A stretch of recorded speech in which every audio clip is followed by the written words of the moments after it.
Fala meu povo, tudo bem? Eu sou o professor Renato Amigo, seu professor de Química. É com muito prazer que eu te convido hoje para assistir a aula de número 18 do primeiro bloco de aulas, o bloco das aulas de Química Geral e Inorgânica. Se você quiser conhecer mais sobre o nosso projeto, você vai acessar o site www.quimicadoamigo.com.br e lá você vai obter maiores informações sobre os 3 blocos de aula. O bloco 1, Química Geral e Inorgânica, o bloco 2, Físico-Química e o bloco 3, Química Orgânica. Além disso, no nosso site você encontra uma série de links interessantes com artigos científicos para que você possa fazer algum trabalho para a tua escola e também a nossa área de listas de exercícios que estão reunidas por bloco de aulas e por grupinho de aulas. Você faz o download da lista gratuitamente, tenta resolver no conforto da sua casa e na sequência a gente posta vídeos aqui no YouTube resolvendo as listas, tirando todas as suas dúvidas para que você possa aprender química, tudo bem? Seja muito bem-vindo, muito bem-vinda, porque hoje a gente vai falar da teoria atômica de Rutherford-Bohr. Na verdade, esse é o modelo atômico de Bohr, porém ele aproveita muitos dos conceitos propostos por Rutherford. Bohr, na verdade, ele era um aluno de Rutherford, portanto ele acreditava muito na ideia do modelo atômico proposto por Rutherford. Porém, esse modelo atômico, como a gente viu na aula passada, em que a gente falou sobre os espectros atômicos de emissão, de absorção, sobre o espectro eletromagnético, sobre a ideia de Max Planck, sobre os fótons de luz, sobre a ideia de Maxwell, com relação à luz se propagar como uma onda, a ideia de Planck da luz se propagando como uma partícula. Então, essa teoria dual da luz, tudo isso estava ainda em estudo na época. Tudo isso era muito novo na época. Então, o que acontece? Você pensa no seguinte, ó, o modelo atômico de Rutherford, ele era perfeitamente compatível com os resultados experimentais. Perfeitamente compatível. Todos os resultados experimentais eles eram explicados pelo modelo atômico de Rutherford. Porém, a teoria vigente na época não era capaz, não dava para encaixar essa teoria no modelo atômico do Rutherford. O que Bohr fez? Bohr remodela a teoria, Bohr propõe uma nova teoria para que pudesse ser encaixada nesse modelo atômico de Rutherford. Por isso que o modelo é conhecido, você estudou aí no ensino médio, como modelo atômico de Rutherford-Bohr. Porque, na verdade, Bohr pega a ideia central do modelo de Rutherford, porque ele acreditava nisso, porque ele era aluno de Rutherford, porque ele achou maravilhosa a comparação de Rutherford, porque Rutherford compara um modelo atômico ao cosmos, compara o modelo atômico ao sistema solar. Então nós temos dentro de nós, e na verdade dentro de todas as coisas que nos cercam, pequenos sistemas solares que compõem todo o universo.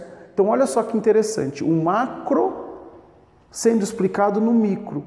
Bohr fica encantado com isso. E Bohr era um físico teórico fantástico. Então ele rompe com a física clássica da época e ele cria uma nova física, ele cria novos parâmetros para a física. Então ele propõe novas ideias, por isso que a gente chama isso de postulado, porque ele não tinha como provar na época, mas ele propõe, ele diz, olha, se for assim, o modelo funciona. E o gozado é que um pouco depois, depois dos cientistas tentarem refutar essa teoria de Bohr, eles perceberam que realmente o que ele estava falando fazia sentido e o que realmente o que ele estava falando era certo. Vamos então aos postulados de Bohr. O que Bohr diz? Como que Bohr consegue corrigir os problemas do modelo de Rutherford? Ele consegue corrigir propondo aí alguns postulados. Tem livro que traz como 4, como 5, como 3, como 2, enfim, eu juntei aqui os postulados para a gente poder tentar entender essa ideia. Então vamos lá. Primeira coisa que Bohr diz. Bohr, fisicamente, ele coloca um freio no elétron. Ele quantiza o momento angular. O que significa isso em termos práticos? Os elétrons estão em órbitas circulares e estacionárias, ou seja, Bohr define algumas órbitas permitidas para o elétron.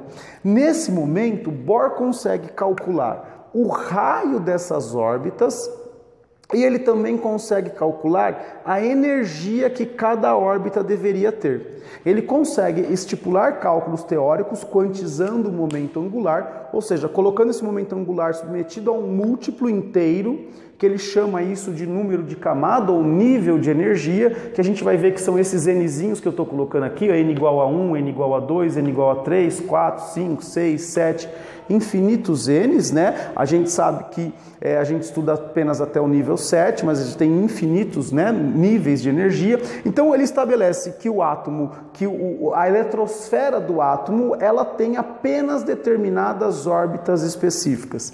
E ele também calcula a energia de cada uma dessas órbitas. Se você não está entendendo, eu vou fazer uma analogia para tentar ajudar você a entender isso. Pensa que isso aqui seria o modelo atômico de Rutherford. E pensa que isso aqui seria o modelo atômico de Bohr. Qual é a diferença dessas duas estruturinhas que eu estou montando aqui? Vocês perceberam que eu estou montando uma rampa e uma escada. Pensa no seguinte, imagina que eu tenho um elétron aqui, imagina que isso aqui é um elétron. Esse meu elétron, né, essa minha bolinha, ela pode, numa rampa, estar a qualquer altura do chão. Por exemplo, eu posso colocar essa bolinha aqui, mas eu posso posicionar ela aqui, né? Eu posso posicionar ela aqui também. Concorda ou não? Eu posso posicionar ela aqui também. Eu posso posicionar ela aqui no centro. Ela pode estar a qualquer altura do chão. Já uma bolinha, uma coisa numa escada, né? Ela só pode estar a determinadas alturas, ou seja, determinadas distâncias do solo. Ou seja, é impossível, vamos imaginar assim que cada degrauzinho aqui tem 7 centímetros. Então aqui, ó, 7, né, eu tenho aqui, ó, 7 centímetros em relação ao chão. Aqui eu tenho 14 centímetros em relação ao chão. Aqui eu tenho 21, 28 e assim sucessivamente, 35 e 42, tá? Imagina que aqui é 42 também. Só que nesse exemplo aqui, eu posso estar, por exemplo, a 40 centímetros do chão. Basta que eu me posicione aqui. Ó, pronto, aqui estou 40 centímetros do chão. Olha só, eu posso ficar em qualquer posição em relação ao chão, porque eu estou numa rampa. Esse é o modelo atômico de Rutherford. Ele diz que o elétron pode estar em qualquer lugar. Na verdade, ele nem cita isso. O elétron está em órbita. Em que órbita? Não sei, está em órbita. Agora, no modelo atômico de Bohr, o que Bohr propõe? Bohr propõe que o elétron não pode estar em qualquer lugar. Apenas algumas órbitas são permitidas para o elétron. Ou seja, ou ele está, ou numa escada, você está nessa minha escada aqui virtual, ou você está a 42 centímetros do chão, ou você está a 35 centímetros do chão. Contando que você não flutue, você não pode estar a 40 centímetros do chão. Você não pode estar estável. Por quê? Porque não existe esse degrau. O degrau que existe é 42 centímetros e 35 centímetros do chão. Agora transporte essa analogia para esse modelo atômico. Pensa só no seguinte, existe esta órbita que eu chamei de N igual a 1 e existe esta N igual a 2. Ou seja, ou o elétron está aqui, ou o elétron está aqui, ou o elétron está aqui, ou o elétron está aqui, ou ele está aqui. Ele jamais poderia estar aqui. Por que não? Porque simplesmente esta posição não existe. E ele calcula essas posições. Então ele diz, olha, o elétron pode estar aqui, aqui, aqui e aqui.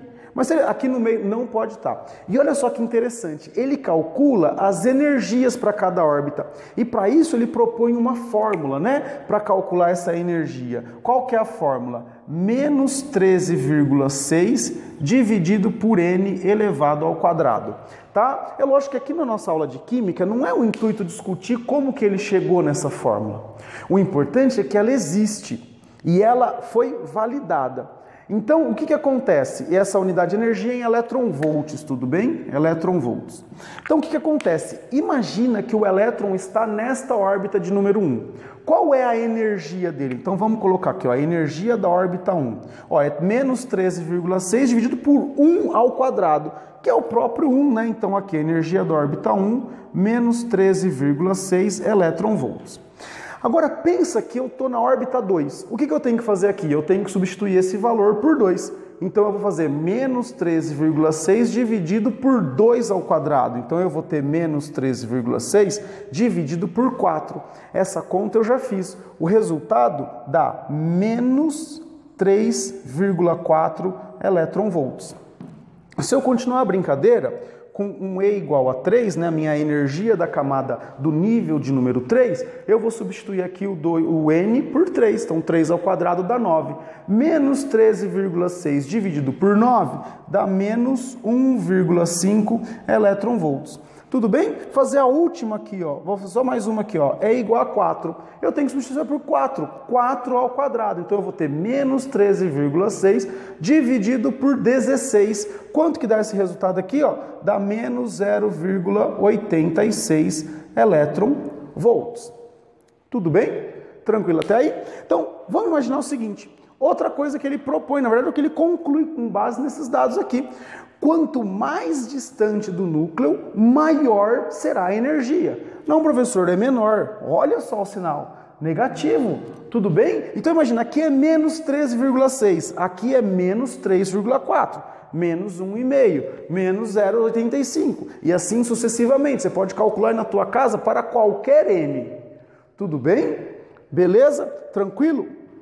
Então, olha lá, ó, essa ideia você tem que ter também. Ó, quanto mais distante do núcleo, maior é a energia da órbita. E o que Bohr propõe? Agora, juntando essas duas ideias, o que é órbita estacionária para a física? Órbita estacionária significa que quando o elétron, vamos imaginar esse elétron aqui, quando ele está na órbita n igual a 1, ele fica girando de forma circular nessa órbita, sem emitir e sem absorver energia de forma espontânea. Esse freio que ele põe no elétron garante que o elétron não vá se chocar com o núcleo, como alguns haviam dito que aconteceria no modelo atômico de Rutherford. Por que isso acontece? Porque simplesmente, quando uma partícula está girando, ela vai perdendo energia, ela vai emitindo energia, ela vai ficando com menos energia, e o movimento espiralar aqui, ó, vai cair dentro do núcleo. O que Bohr diz? O elétron não vai ficar emitindo energia, ele está em órbita estacionária, então ele fica girando, girando, girando, sem emitir nem absorver energia. Agora pensa no seguinte, imagina que eu vou lá e aqueço esse elétron, eu dou energia para ele. O que acontece quando eu dou energia? Quando eu dou energia, ele vai saltar para uma órbita posterior. Por quê? Porque se eu der energia, ele vai acabar absorvendo essa energia. O problema, e não foi, veja bem, eu estou fornecendo, então é um negócio externo, eu estou forçando a situação. De forma natural, sem forçar nada, o elétron está lá, girando, quietinho. Aí eu dou energia. Pô, ele absorveu essa energia, ele não consegue ficar mais nessa órbita. Por quê?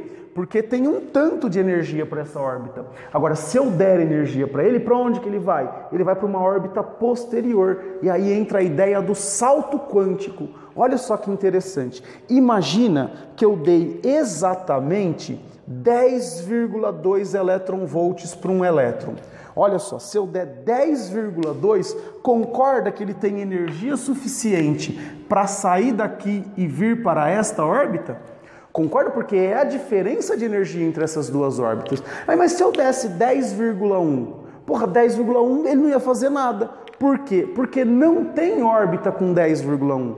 Não tem órbita com menos 3,5 elétron-volts. Não existe essa órbita com esse tanto de energia. Então eu tenho que dar exatamente aquele pacote de energia correto.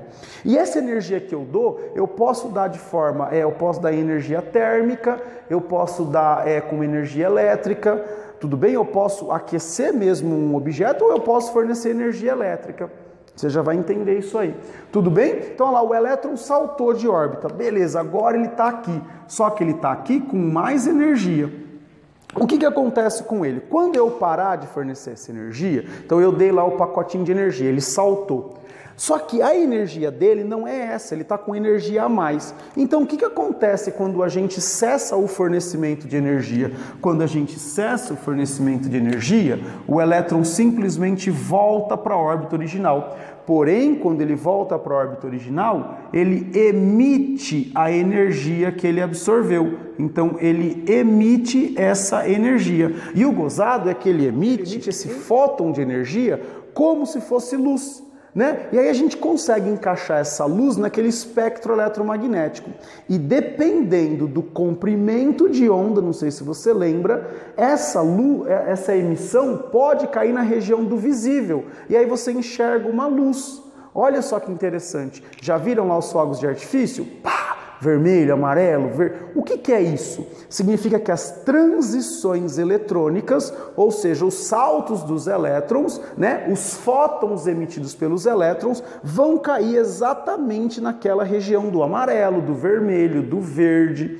Tudo bem? Então agora, com essa ideia que Bohr propõe, a gente consegue explicar os espectros eletromagnéticos. Olha só que maravilha, olha só que coisa fantástica, rompendo com a física clássica da época, criando a ideia desses saltos quânticos, quantizando os níveis de energia, determinando esses níveis de energia e provando isso, realizando os espectros. Bohr consegue reformular o modelo atômico de Rutherford, fazendo com que ele seja aceito pela comunidade científica. Porque, óbvio, acho que os caras não foram fazer esses testes aqui? E na próxima lousa eu vou te mostrar exatamente como isso é aplicado no espectro do átomo de hidrogênio. Por conta dessa revolução na teoria científica, Bohr recebe um prêmio Nobel. E esse modelo atômico de Bohr, ele explica o átomo de hidrogênio. Esse modelo atômico só é válido, só é correto, na verdade essas ideias, esses cálculos que Bohr propõe, eles só têm sentido quando a gente falar em átomos que têm apenas um elétron. Qual é o átomo que tem apenas um elétron? O hidrogênio. Mas tem outras espécies atômicas que têm apenas um hidrogênio. Por exemplo, o hélio+. Se eu tirar um elétron do átomo de hélio, ele fica com apenas um. Então, ele também vai seguir esses cálculos que Bohr propõe. Se eu pegar o átomo de lítio, que tem 3 elétrons, e tirar 2, o lítio 2+, ele também apresenta apenas um elétron, uma espécie química com apenas um elétron, e também vai se comportar dessa maneira. Ou seja, o modelo atômico de Bohr, essas contas, na verdade, esses cálculos, eles são aplicáveis apenas para explicar espécies químicas hidrogenoides, ou seja, que tem apenas um elétron. Nossa, mas por conta apenas disso ele ganhou um prêmio Nobel? Sim, você tem que entender a genialidade da coisa, o rompimento com a física clássica. Ele dá início à física moderna, à física quântica. E a partir dessas ideias, lógico que Bohr não fica contente. Ele propõe diversos fatores de correção nas fórmulas que ele propôs para explicar os outros átomos. Mas, na verdade, quem vai ter sucesso com isso foi um cientista posterior a Bohr, que foi o Sommerfeld. Tudo bem? Então, agora, na próxima lousa, eu vou colocar para vocês exatamente os saltos quânticos aí do espectro do átomo de hidrogênio para que você possa fazer essa associação. Tudo bem? Então, do modelo, dos postulados, então são esses, órbitas circulares e estacionárias, onde o elétron não emite nem absorve energia. Quanto mais distante do núcleo, maior será a energia, também maior será o raio. Tudo bem? O raio é maior, porque está mais distante. E ao absorver energia de um meio externo, o elétron salta. E esse salto é um salto quântico, ele salta para uma outra órbita, ele sai dessa órbita e aparece naquela outra.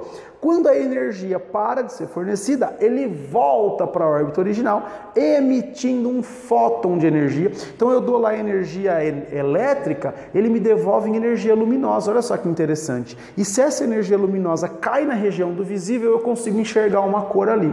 Tudo bem? Então na próxima lousa agora a gente coloca aí o modelo, o espectro do átomo de hidrogênio para você poder entender melhor essa coisa. Tudo bem?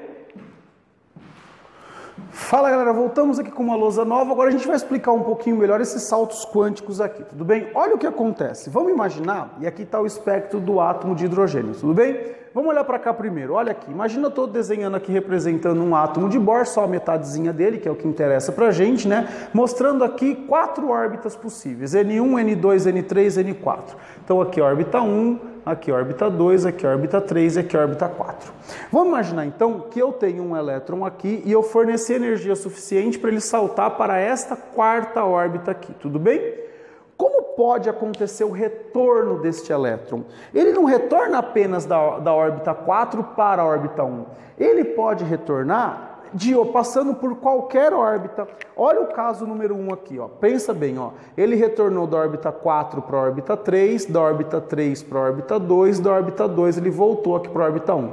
Quantos fótons de energia ele vai emitir? Ele emite 3 fótons de energia, concorda ou não? Nesse caso, porque ele está voltando de órbita por órbita. Só que você concorda que ele pode também voltar assim, ó? Vamos imaginar aqui, ó. Esse elétron ele pode voltar assim, ó, direto para a órbita 1. Nesse caso, ele emite só 1 fóton de energia. Mas ele ainda pode voltar assim, ó. Ele pode dar um saltinho aqui, ó, para a órbita 2 e depois ele voltar para a órbita 1. Então, a ida, ele tem que ir para uma órbita específica. Eu dou uma energia certa para ele ir para uma órbita específica. Só que na volta ele pode voltar e acabar parando em qualquer órbita. Tudo bem? E aí com essa ideia, né, se eu sei a energia de cada órbita, quando ele emite um tanto de energia, eu consigo captar esse tanto de energia. E se esse tanto de energia for correspondente a um comprimento de onda no visível, eu consigo enxergar uma cor. Dá uma olhada para cá. Imagina que esse aqui é o átomo de hidrogênio, tudo bem? Então eu tenho a primeira camada, a segunda, a terceira, a quarta, a quinta e a sexta. Vamos imaginar que eu tenho um elétron aqui, ó. Esse elétron nosso, esse elétron aqui, eu vou até desenhar o elétron de preto. Ó, esse elétron aqui, ele saltou para o nível 6. Quais são as possibilidades de volta dele? Ele pode voltar de N formas, tudo bem? Ele pode voltar das 6 para 5, mas a gente vai concentrar sempre esse elétron voltando para a órbita de número 2. E como eu estou mostrando aqui para vocês essas 4 possibilidades, né? Eu vou desenhar aqui, ó, imagina que a gente tem basicamente 4 elétrons, ó. Quando o elétron volta da órbita 6 para a órbita 2, você concorda que a diferença de energia aqui é muito grande? Olha só o que eu vou fazer, vamos ver se você vai entender.